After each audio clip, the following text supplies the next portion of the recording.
For those of you that are new, my name is Brandon, and in this channel I go over anything that has to do with photography or videography. Those of you that are already subscribed, you know that I mainly cover Canon and Fuji gear on this channel because that's what I shoot with. But yeah, if you guys are into photography and video, then this is definitely the channel for you. So today we are talking about this guy right here. That is the Fuji X-PRO3.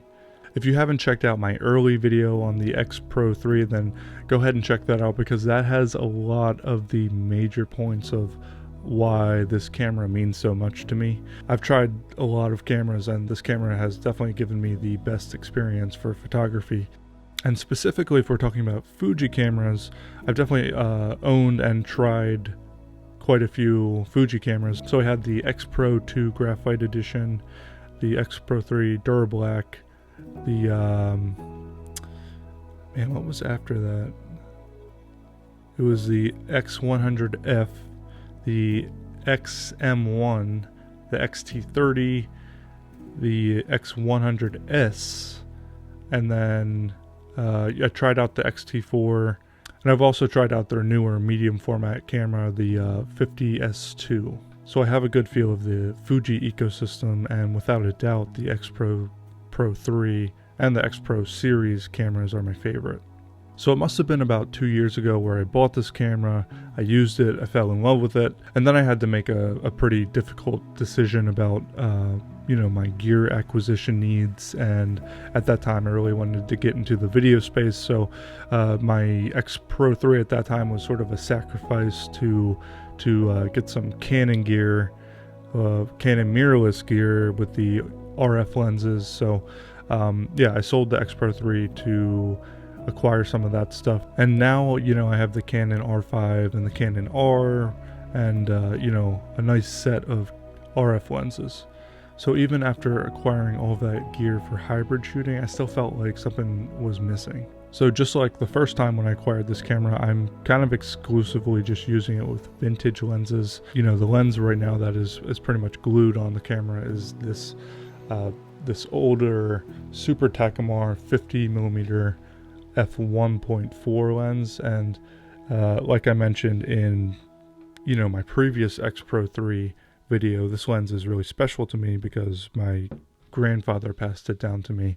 So I already kind of have that connection with the gear. It's very sentimental to me. I used to have more vintage lenses, but I ended up selling some, and I definitely regret that. But I still have this it's like a Upsilon 35mm f2.8, and wide open, it's pretty terrible, but stop it down a little bit and that thing actually is pretty nice and gets pretty sharp, and it's just kind of a nice 35mm to have. Well, on the Fuji, more of like a 50mm, and so really nice for black and white photography. Yeah, I find it pretty crazy that after acquiring such a capable camera, regarding the autofocus, it's a fast camera, so you get up to 11 frames per second. Also, it has a really nice sensor, so you're going to be able to take advantage of those more modern Fujifilm lenses like the 18 1.4 and the 33 1.4. I find it a little bit crazy that I'm just kind of deciding to stick a vintage lens on this and call it a day, because I really haven't had the desire to acquire any of the newer Fujifilm lenses, or even reacquire any of the older ones that I used to have. I kind of keep asking myself, why is that the case? Why am I deeply satisfied with just using this very modern piece of gear with these older vintage lenses, when it's really not ideal from a practical sense? And going back to that first video that I made, it really has to do with the connection that I have with this gear, and I think it's amazing that I get to keep using this vintage lens that my Lolo gave me. That's grandfather in Tagalog, or Filipino.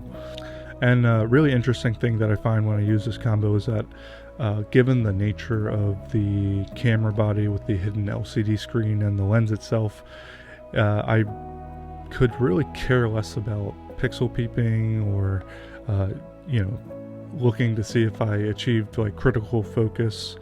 Also zooming into the picture and seeing if I'm like happy with the rendering of the bokeh and how that looks. All of that stuff is kind of just not a thing with this combo. I get so used to doing some of that with the Canon EOS R5 and say like the RF 85mm 1.2, because it's, those lenses are insane. Like they're so good. And especially the 85mm 1.2 is a lens that's really kind of rivals a medium format setup like the 110 on the Fuji. And it's like hard not to kind of just admire how good a lens like that is. So I always find myself kind of zooming in and just checking out the detail. But it's not really kind of conducive to a good photography mindset. So this is kind of like a reset right here, where it just kind of encourages you to focus on what's going on in the moment and really consider the important things like your composition and the lighting and stuff like that. So the biggest thing about this is that I am so much more motivated to bring this wherever I go. I think mainly because of the portability, but because those RF lenses are huge, and the Canon EOS R5 compared to the X-Pro3 is a lot bigger. So the setup is really just kind of too big to take around. And I could get some of these smaller Canon lenses like the RF 35mm 1.8, I think. But that brings me to my next point, which is, this Fuji camera really beats it out in all aspects of design and ergonomics and just handling in general. So the design I love the design, and there's something to be said about like really truly loving how your camera looks, because if you're into photography, why not shoot with a piece of gear that you absolutely love? That's only going to make it more enjoyable for you and make you more motivated to really use your camera. But beyond just how the camera looks, I do really believe that the design of this camera is it sort of has like a raw but like elegant and beautiful design, like all at once. I love the color of the Durablack. And the design language of the camera itself is very simplistic and minimal. So I'm glad they got rid of the D-pad, and I'm also very glad that they did the hidden LCD. If you're looking for a very like simple, straightforward setup for general photography, this is definitely the way to go. Customizing the controls on this camera is always a pleasure, and you can just get really nice results in a really quick manner. I really feel like shooting vintage lenses, manual focus lenses on this camera really adds a whole new dimension to the experience. I find that shooting with different vintage lenses is always exciting because the characteristics of each lens differ and vary widely relative to like more modern lenses. So with this Super Takumar specifically, it is pretty soft, wide open, but stop it down just even a little bit and then it really sharpens up quickly, and the micro contrast is really great. So I really enjoy shooting black and white, or with the Fujifilm cameras with the acro setting. They're also just really affordable. Like you can find these old M42 lenses on eBay for really cheap. So I imagine with this Super Tech 50mm right here, you could probably find this for around $40 or $50 if you look hard enough. And relative to my full frame setup with the Canon R5 and the RF lenses, you have a pretty affordable combo right here that gives you great results. I think it's fun going through the vintage lenses and really getting to know them and their different characteristics. It's pretty difficult for me to articulate why shooting with a cheaper and less practical setup like this is more fun than, you know, my Canon RF system. But I do think that learning about the unique characteristics of the vintage lenses is kind of like where the magic is, because, you know, like I said, with the RF lenses, they're so corrected for chromatic aberrations and vignetting, and also trying to like optimize for that high resolution sensor, and you lose out on the cool effects that you get, like the flare and vignetting with these vintage lenses.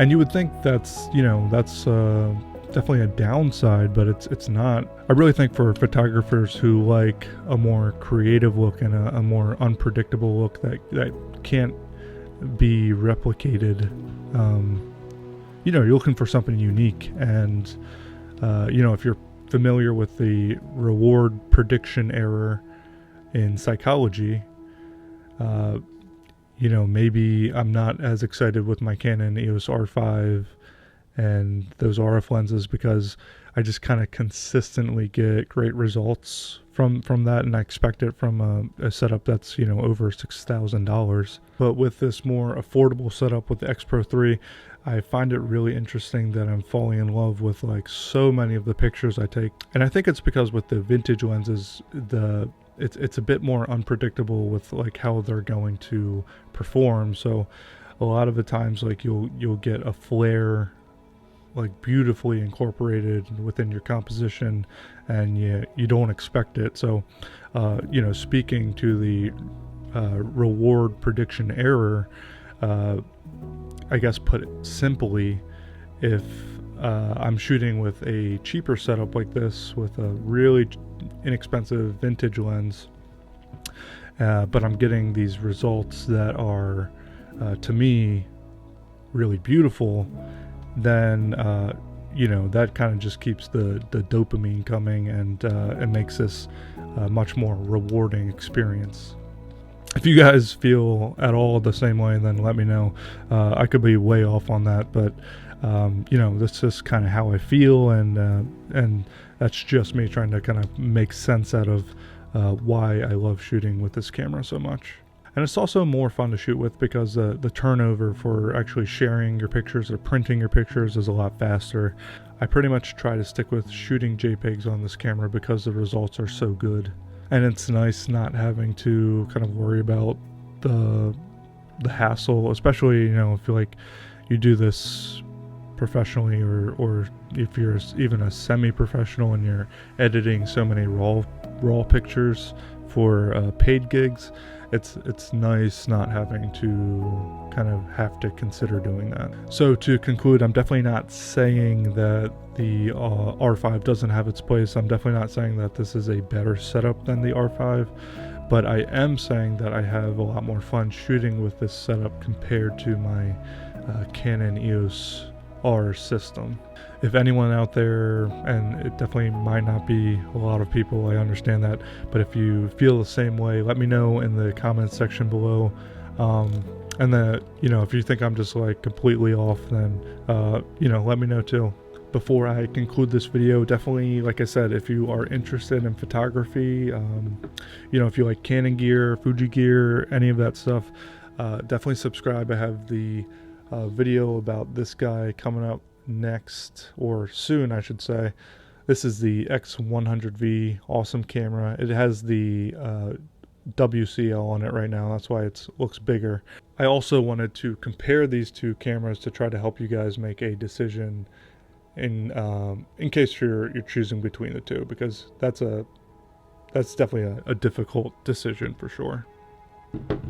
That's it for today. I will talk to you guys later.